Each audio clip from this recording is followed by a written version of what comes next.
With this weekend's release of Ant-Man and the Wasp, Quantumania, I thought about taking this latest episode to talk about MODOK or Kang or but then I thought, where's the fun in talking about something that's in the movie? That's what everyone else with even a smidgen of comic book knowledge will be doing, and I'd have to duck around spoilers.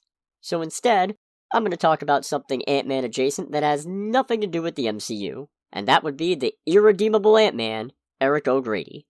Our story begins back in the long-forgotten ancient times of 2006, back when Scott Lang was dead and Hank Pym was temporarily retired from superheroing, I think. He also might have been a Skrull. Comic book timelines can be hard to follow.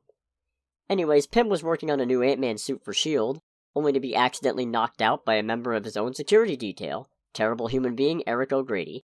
A Hydra attack happened not long after, during which Eric stole the suit and ended up the actual worst Ant-Man ever. No, seriously. He sabotaged his best friend's relationship out of petty jealousy, and used his shrinking powers to spy on women in the shower. Superhero of the year, this guy ain't.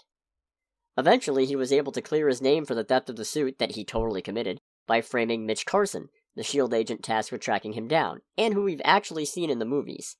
He's the guy who got away with the Pym particles in the first Ant-Man. Fortunately, it turned out Carson was also a terrible person who used his position as an excuse to indulge his sadistic, murderous tendencies, so net gain, I guess?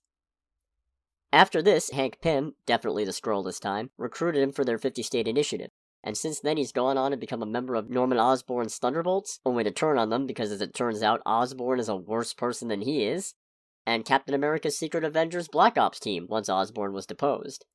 Ultimately developing into a slightly better person, O'Grady ultimately gave his life protecting a child from the villainous group the Descendants. Surprisingly, despite the nature of superhero deaths in comics, he's actually stayed dead. Mostly. Technically, there's a robotic duplicate of himself running around calling himself Black Ant, but hey, that's still decently dead, right?